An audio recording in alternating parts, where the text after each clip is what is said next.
And there you have it, football fans. 272 games are wrapped up for the 2023/2024 season.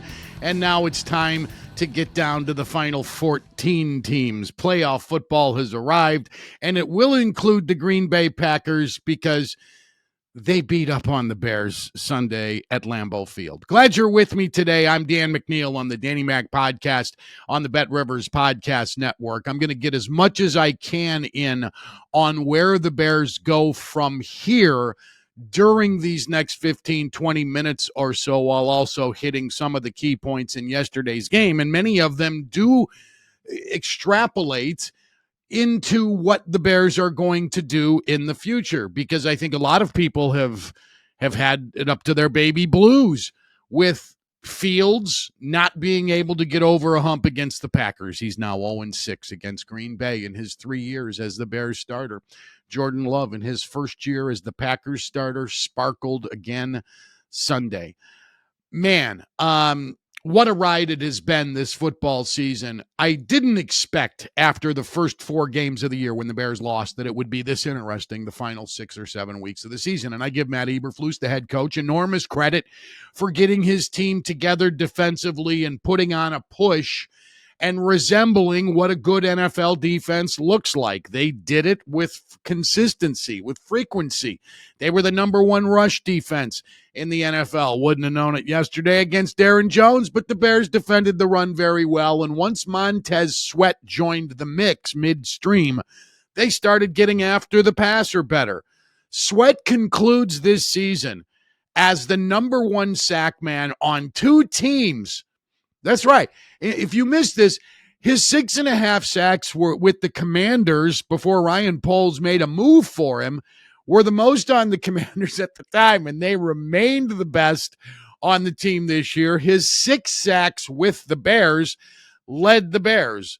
So 12.5 total, but he's the top sack man on 2 teams. Nobody's ever done that in the NFL. I don't know if great pass rushers get traded in midseason very often, but that is quite a distinction. And when you look at the 6.5 sacks that he had with the Commanders or the 6 he had with the Bears, those numbers, this is not about Sweat. It's about his teammates.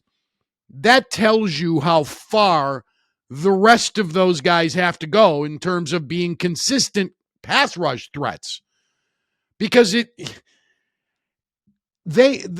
number 6.5 sweat sacks with the Commanders. Do you know where that ranks in the NFL this season among sack masters? It's 57th. That's an indictment on the Commanders that their best pass rusher had 56 dudes ahead of them. And so did the Bears. They had a bunch of, 57, 58 guys in front of his 6 sacks. Not good enough. Long way to go. All right, I've spent enough time on that. The pass rush was much better once he came. Yesterday, unfortunately, DeMarcus Walker was the only Bear pass rusher who got to Jordan Love. That's disappointing.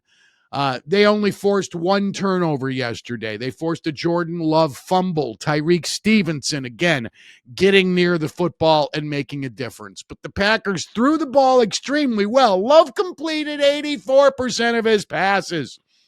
27 of 32. Sacked only once. 300-plus yards. 312 or 316. Again, no picks, 2 touchdowns, and they were bullets. They were impressive touchdowns. Meanwhile, the Bears play a game against another divisional foe and can't score a touchdown. That's my lead. I buried the lead. Once again, the Bears offense falls short. Sunday, Ryan Poles gave Eberflus a vote of confidence on the Bears' flagship station, in case you missed that. Now, a report I read today says while that is true, Poles did say that, and Eberflus was alluding with confidence yesterday after the game to his exit meetings with the players, which begin today, Monday, day after the season, 10 minutes with every dude on the roster. That if Jim Harbaugh does express an interest in the Bears, If he wants to go to the next level, a lot of people think that's obvious with Don Yee now being his agent and him taking so much crap from the NCAA, all the suspensions, all the drama. If the Bears make him an offer that he can't say no to, if he's loving where they're at in the draft, and why wouldn't you? Then the Bears may, in fact, make that move. But it looks like Eberflus is back. I wouldn't do it. No, I wouldn't do it. And I wouldn't do it with the quarterback either. I'd get rid of them both. They're not going to. I have a feeling both will be back. Now, if the Bears draft Caleb Williams from USC, I won't be shocked. But I think Fields has in their minds made enough progress. He talked about his progress yesterday. He talked about his Bears career with a degree of pride, at least in terms of how he has grown and learned from his experiences. And I would agree with that. But man, there's way too much of a resume to say he's getting better. 3 years? Really? He's going to be 25 this spring. Justin is the most exciting quarterback sometimes in the NFL. He's a video game. He's a water bug out there. When he's running the ball, he is poetry in motion, and he has become a better deep passer. He and DJ Moore, the Pro Bowl snub, worthy of wringing hands over, if you want to do that over Pro Bowl snubs. I don't. They don't play the game anymore, so who gives a shit? It was good. It was good this year. They look good. Where was it yesterday? Where was it against the team that had something to play for? Where was it against the Packers, who had the postseason on the line? Who had their winning streak against the Bears on the line for personal reasons in a rivalry game. They went in having won 9 in a row. LaFleur never has lost to the Bears. Eberflus in 2 seasons hadn't beaten the Packers in 3 previous tries. There's a referendum on Fields' future every time he steps on the field. Same with the head coach. Yes, there was something to play for, even though they're not going playoff. And yes, Jalen Johnson missed the ball game, expecting to get the new paper, get your contract signed, show me the money. That's what he wants, and it's what he's going to get. He and his 5 career picks, 4 of them this year, however, so he's trending up also after 4 seasons in a Bears uniform. You don't get it done consistently enough when you have to. The Bears were 27% on 3rd down yesterday, largely because they had no freaking clue, with a little bit of an injury bug up front on the offensive line, and Lucas Patrick, the center, who's taken a lot of criticism this year, and I think he's actually played pretty well. He was out, so you're a little bit thin, but you still you can't rush the ball for more than 2.2 yards per carry. Really, 74, 75 rushing yards on the day. You take away the losses the Bears incurred on the sacks, the 5 sacks Fields had, they had fewer than 200 yards. Green Bay had more than 400 against this Bears defense. We all have been patting on the back. Now, when I do it with an asterisk. My pat comes conditionally, of course, and that is by noting the quality of competition against which the Bears defense has flourished. It's not been good. Yeah, they were good against the Commanders for their first win of the year, and they beat the crap out of the Raiders, who were already quitting on Josh McDaniels, and Brian Hoyer was lost that Sunday at Soldier Field. Yeah, they beat Carolina's offense. Stand in line to do that. They go out with an egg in Week 18. Those are the teams the Bears defense prospered against. Both meetings against Minnesota, the Vikings were without Justin Jefferson. When they beat the Lions when they were in their worst 4 or 5 game stretch of the season, when the Lions were having a lot of doubt. And in the loss, and they should have swept them, by the way, in the loss to Detroit, the Bears had a lead and a 90+% chance of winning. Sorry for popping the peas. In the final 4 minutes of the game, 3:53 on the clock, and Fields is good for 2 more turnovers. They'd been beating the crap out of them all day, and they lost that game because Fields wasn't careful with the football. I've seen too much of it. Yes, he's exciting. Yes, he's easy to root for. He's an amazing young dude, and I wish him well. I don't root for this dude to fail. I want him to succeed. He's done really nothing to earn distrust off the field, I'm talking about, as a leader, as a guy who his teammates respond to, as a guy who works his ass off, or dislike. He's not done anything really. I don't know what you dislike him for other than his play on occasion. But he hasn't scored enough points. The Bears offense doesn't score enough points. Luke Getsy going to be the only guy who takes a whiff of the gas pipe? That is very Kopic-ish for those of you older listeners and viewers. Maybe that'll be the solution. That's all they do. He's like the hitting coach. Fire Warren Newsom. No, Warren Newsom was there was a Warren Sox hitting coach who took a bullet for the team years ago. I can't remember. Always fire that. Fire Larry Rothschild, the Cubs pitching coach. Got to blame it on the assistants. Well, maybe Getsy should be the one who takes the brunt of this, and I wouldn't bring Eberflus back. They're going to. You heard it here first. If Harbaugh's available, maybe you didn't hear it because I'm reporting to you that I read it somewhere else. So scratch that, reverse it, Willy Wonka. Ah, God, way too little from this Bears offense against divisional teams to go forward with it. And now that the draft order is established, the Bears are 1-9. They have the first pick. Thank you, Carolina, for those 2 wins this season and changing coaches. And the 9th pick, their own, with their 7 wins, one of several teams with 7 wins. The Bears will pick 1st and 9th. Probably trade down. That's my guess on what they'll do. What I would do, I'd draft a quarterback at 1. I would. And I'd also consider keeping Justin Fields around. Make it real interesting.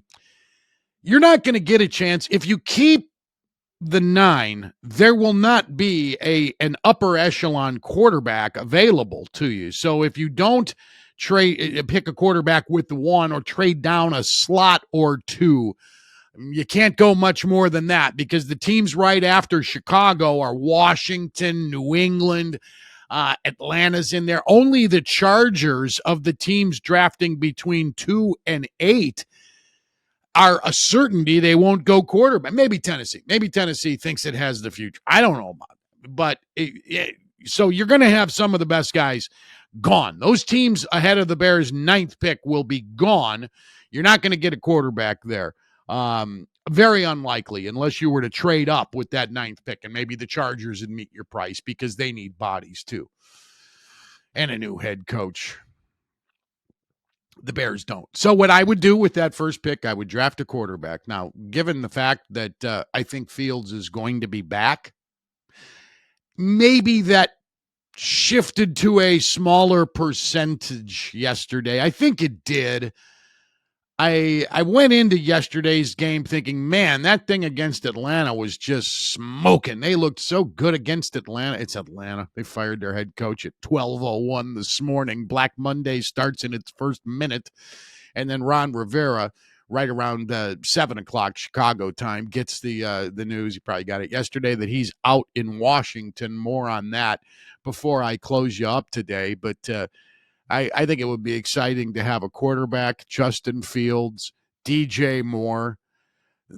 There is pressure on your rookie quarterback. If I drafted Caleb Williams number 1 and paid Justin Fields as little as I possibly could, and with my dream to make him a gadget player, put him up as the number 1 quarterback going into training camp, but with the understanding Caleb Williams is going to play, just as I think Andy Dalton understood when Fields was a rookie 3 seasons ago. Fields was on the field in week 1. They weren't going to let a pick that high, not get on the field. You got to get him the ball. If he's a playmaker, if he makes magic happen when he's scrambling, if he's extending plays and making smarter decisions, you got to play him. You got to play him. So that's what I would do, but it never happened. Marvin Harris, if they decide to keep Fields, and I would say it's probably, I think, just a little bit more than 50% that they would keep him. Going into the weekend, I thought it was closer to 60, 65% chance that he had retained his job. But that bad performance yesterday, Virginia McCaskey, George McCaskey, and Ted Phillips all have their fingerprints on this gang, as Ditka would say. they're going to have a voice in that room. And if you think Kevin Warren is the only voice that matters, you're delusional and you don't understand the way the Bears have operated for more than 40 years. Those voices swing the outcome. George, Ted, the matriarch, they all have a say in this. Whether they're putting Kevin Warren out front as, yes, this is the face of our organization. They can do that all they want to. It wasn't all Ryan Pohl's decision to hire Eberflus. George had a vote on that, so did Ted.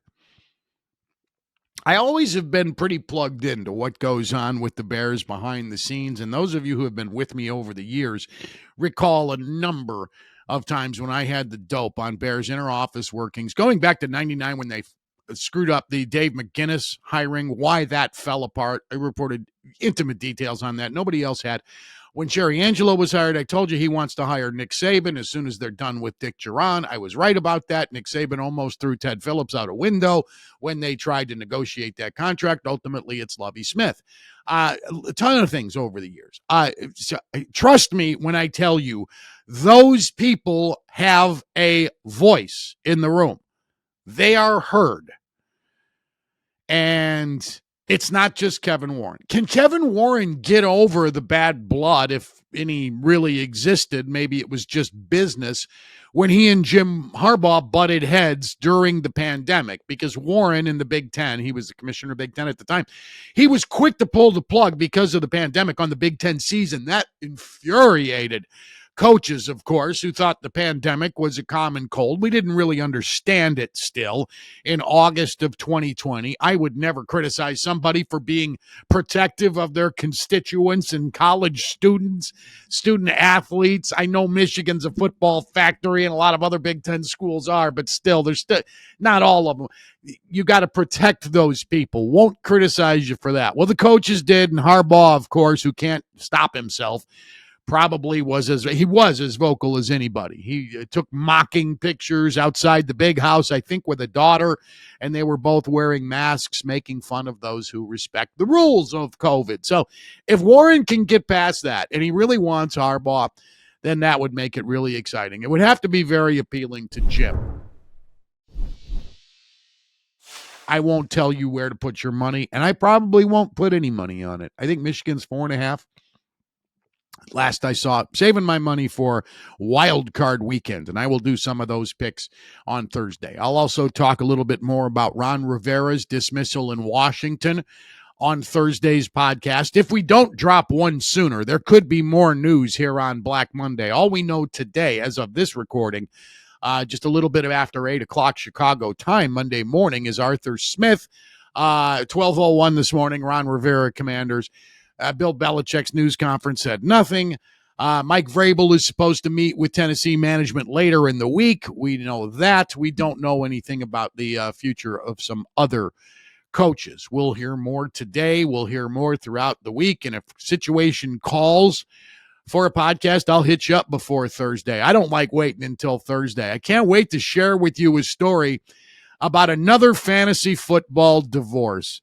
When 60-something-year-old men act like teenagers. It has happened in my league several times over the years, and I have had membership of the same league since 94. 94 or 95 is when I joined this league. So almost 30 years in one league and one league only. I've been monogamous, and I've seen people come and go because of the stupidity of and I want to share this story with you. It's one you'll relate to for those of you who play fantasy football. I'll have my wild card picks as well against the point spread. Been doing okay lately. Really liked the Lions going into the weekend. I think they finished strong. I think a Lomas Brown visit. Lomas, number 75 in the Ring of Honor with Detroit, is in the near future for the Danny Mac podcast. And that wraps it. Those are our exit meetings for this Bears squad. You know what I think? I'd launch Eberflus. I'd launch Fields. I would keep Ryan Poles and give him one shot to hire a head coach and make the right decisions about what to do with the 1 and the 9 in your free agent budget. I would give him a couple of years. I'd give him 2 more seasons, one with his next head coach and one in year 2, to see how much that head coach has grown, how much that head coach has developed. See, you're resetting the clock. If you keep Eberflus and whack Fields, you're giving Eberflus an additional year. I'm not willing to bet that on Matt Eberflus. I don't think he's good enough to do that. And it's not because of his record, 10-24, because last year was a tank year. It's just because he wasted, my complaints, if you've heard any of these before. You waste August, you're handling September like it should be August, and he just doesn't strike me as a leader of men. And it's not because of the assistant coaches who departed a second popped P of the show, who departed amidst HR concerns earlier this year. Not because of that either. It's just I don't see enough. In this era when coaches aren't getting the length of time and guys getting fired after 1 and 2 years, in this case, Frank Reich getting fired in his first season along the way. And it's a blessing for him because Bryce Young is terrible. Anyway, I'm getting off what I think they'll do. They're going to keep Eberflus, and I think they will. You heard it. We are produced by Sam Michael and Adam Delavitt, who is the director of the Bet Rivers Podcast Network.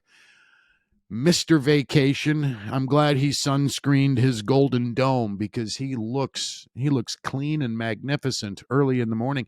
Thanks to Randy Merkin, who books guests for the show, Alex Pastor, who handles social media, Troy Mocker from the Research and Development Department. My name is Dan McNeil, and thank you for listening to the Danny Mac Podcast. Go Bears!